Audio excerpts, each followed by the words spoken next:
my first wife, before I knew Jean, actually. They went. Ruth was a year ahead of Jean. No, 3 years ahead of her. Jean was a little bit younger than we were, and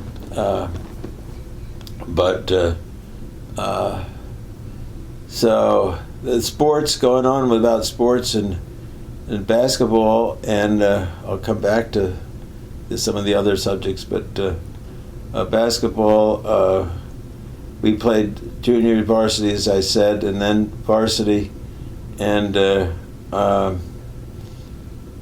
JVs, we had a good team. I think we won the league once, and then as seniors, though, we were not as good. We were maybe in a different league. There were a lot of league changes, and I know when my brother played and Joe Small and those guys played, they were in the same league with Hazleton, Tamaqua, which was then a powerhouse. Hazleton was a powerhouse, and some of the other teams in the coal regions.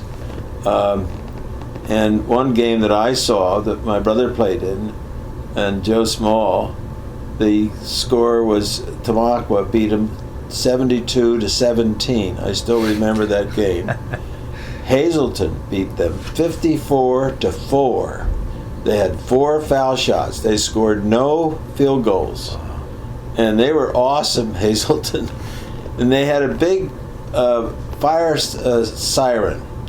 The old-fashioned was a crank sirens. They had it in there. They would just crank that thing every time they made a basket. It was awesome. Anyway, we then switched to another league, I guess, that were better for us. But I remember in junior high school, or JVs, we played the Pocono Mountain League, which was their high schools. Barrett, Coolbaugh, Tobiana, Pocono, Tannersville, and maybe a West End team, maybe Broadensville. And they were tiny high schools, and we dominated them. But Reg Nauman and I were co-captains of our high school team, and he went on to Duke, and I went to Dartmouth. Well, I played at Petty too, 1 year, and but the Dartmouth went out for the freshman team. They had freshmen in varsity. They didn't have JVs in those days. And there were 15 captains out for the team, including me, and I didn't make the freshman team. It's just the competition was so tough. Then we played intramural sports. The dorms each had teams, and the fraternities had teams at Dartmouth, and we played those teams. But Dartmouth had powerful basketball teams. They went to the NCAAs in those years, and they were one of the best in the Ivy League. So what year did you graduate from high school? 38? 39. 39. Ruth was 38 in her high school, Stroudsburg, and I was 39. So. And why Dartmouth?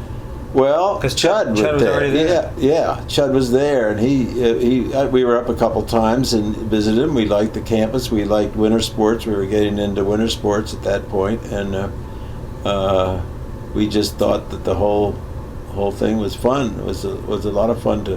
New England is a fun place to be, and good education, and I thought I had an excellent education, even though I only attended Dartmouth 3 years. Because I got into, not because I was smart, because they gave you credit. Law schools, they needed lawyers. Apparently a lot of lawyers were killed in World War II, or would-be lawyers, and so you could get into law schools. They needed lawyers in Pennsylvania. Well, how did that work? You entered the September 39? Yeah. And then I was in World War II for 2 years, after only 2 years at Dartmouth. 2 years at Dartmouth. That's all I had. So you were drafted then? Well, they came around in our, let's see, that was Pearl Harbor time. So everybody was very patriotic, of course. And actually, I had a private pilot's license that I earned, which is another story almost. Flying, I really loved flying. Here, I learned by a federal government program out at East Stroudsburg Airport. It was then called Pfeiffer's Airport, and they had no runways. It just had field, fairly smooth, but somewhat rippling field, farm field was the airdrome, and one little tiny. Anyway. I don't want to go off track here, but what kind of an airplane were you learning on back then? Piper Cub. It's a little tiny plane, and 35 horsepower, I think, or 45 horsepower, something like that. And this monoplane with 2 passengers, front. They weren't side by side. They were just front and back. I've been in a Piper Cub. Yeah. Did you fly? Yeah. Well, they let me take over for a little bit once you're up in the air, but no, I didn't take off or land. No, well, this was a program. The idea was they wanted all up and down the East Coast. They wanted to teach a couple of hundred people, more than that, I guess, to fly these little planes because there were aircraft training centers also on the East Coast, World War II, that were training pilots to fly. For the World War II, this is, and they were afraid they'd be downed planes, and they'd want planes to search out the downed planes as soon as possible, and that's why they're just teaching us to fly these little planes. But this is before you went to Dartmouth. Yeah. So this would be in the 30s. Yeah, it's 39, 40. Yeah, 40. And anyway, we had the training, and then you do your cross-cut. You have to go through, and it was fun. Learning, it was just thrilling to me. It was a neat feeling, flying these little planes. To land, if the wind was blowing hard, you always land into the wind, of course.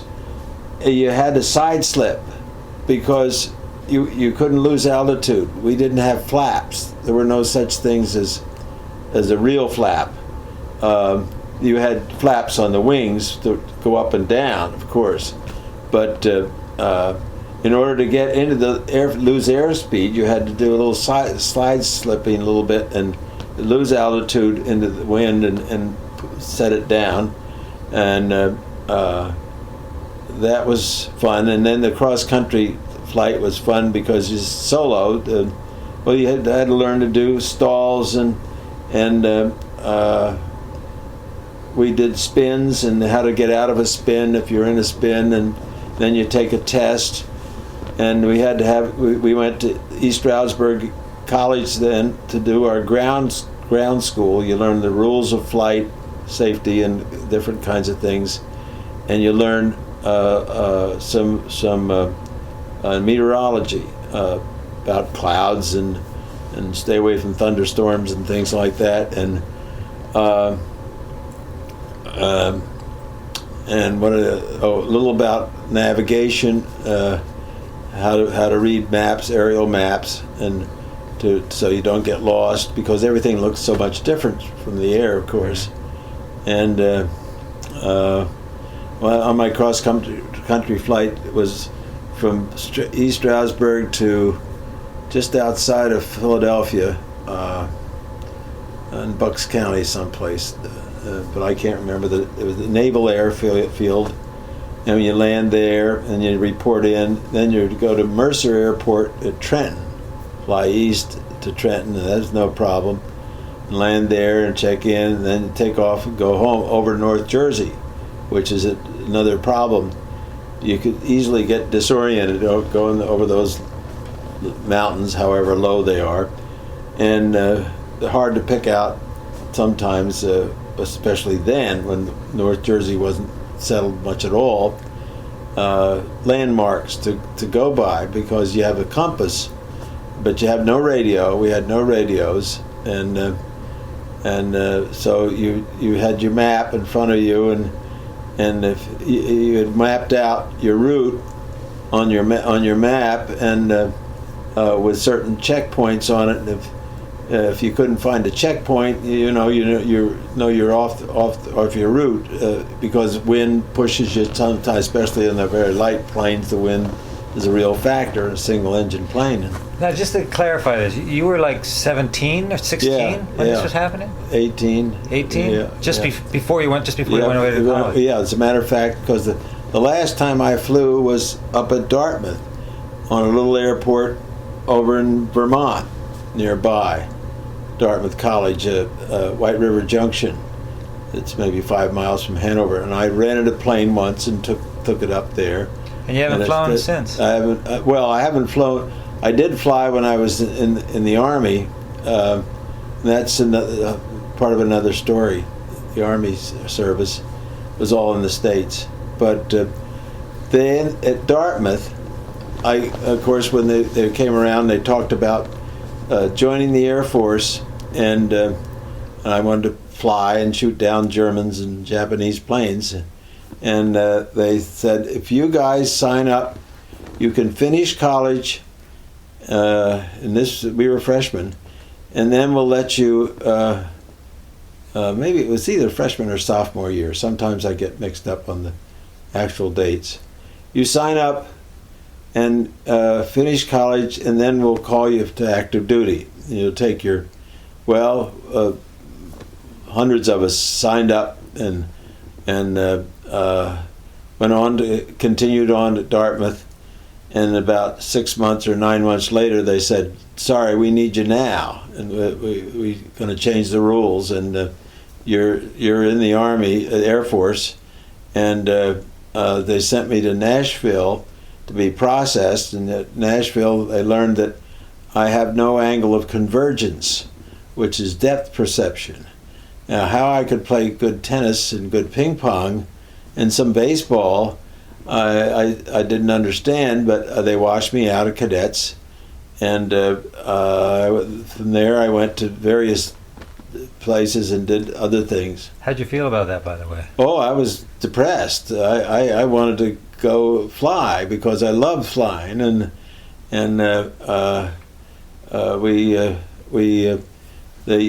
no way, that was it. There's no appeals or anything like that. And I was then attached to the medics.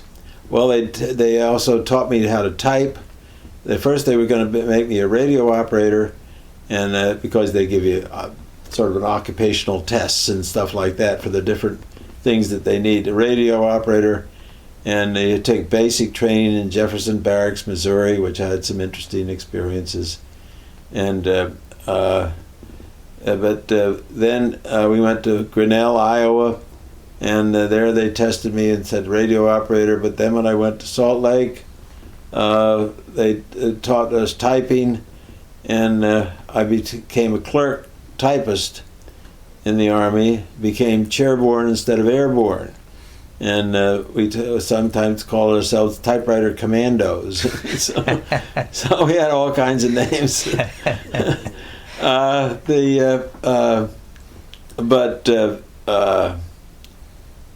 Where was I about flying? Some of my I was in medical processing units at Salt Lake Army Air Base in Salt Lake City, Utah, and there as bomber crews came through, mostly bomber crews, 2nd Air Force, they called it, and their B-24s and B-17s, and they'd come in and they were being reassigned for training or going on to active duty. We had a medical processing line where they checked their teeth, their hernias, their all kinds of all body parts, and we learned that medical terminology, and I'd type up these reports, and it was very unglamorous, and but I wasn't being shot at, which is Did you ever wonder what would have happened if you had made it into the If I had made it, if you had been a pilot, well, I might have been dead a long time ago, or severely wounded, or nothing. I might have come through. Most people did come through it, but after a while, you acclimatize and stuff. You have to meet some interesting people, or And I remember one time in basic training in Jefferson Barracks, Missouri, we were on a detail, and when your name begins with B, your last name, you often get volunteered for duties that aren't the most pleasant. I became very expert at KP, which is kitchen police, at washing big pots and pans and cleaning them out, and then latrine duty, which is cleaning toilets and urinals and things like that. And I became very good at that. Washing windows, I did some of that. And finally, there was digging graves, literally. At Jefferson Barracks, a major training place for infantry. And there were some guys that committed crimes in the Army. And they had court-martials and jail sentences, and they had the prison right in the jail on that base, and they wore stripes around them just like prisoners you see in traditional prison garb. Anyway, I wasn't in jail for anything, but I was on this truck detail of loading sand into a dump truck, and the sand from the sand pit, and the sand pit, was being used in troop trains to cover the floors of the kitchen cars, and the sand was used to absorb all the grease that comes out of Army cooking in kitchen cars. And that's and then they clean it out. I don't know what they did with the greasy sand afterward, but our duty was to load this truck, and we had our shovels, and we're loading it by hand, and the truck would go over and dump it in the kitchen car. Somebody else was doing that, another detail. But across the other side of this sand pit from us was a detail of prisoners in their uniforms. They had a power shovel that was loading their truck, and I always thought that was unfair. So that's one of my war stories. But then, of course, I was married on the base at Salt Lake City. Jean and I were married there. How'd you meet Jean? Oh, her parents and my parents were good friends. And she had an older sister whose name was Marie, but everybody called her Babsy, and their name was Harrison. And Mrs. Harrison owned a 1/3 interest in the old Penn Stroud Hotel, which is now the Best Western. It was a beautiful old hotel, had wonderful food and accommodations, was very popular, one of the leading places in the the whole county. And her two brothers and she owned that hotel. And they were a wonderful family. They became friendly with my parents.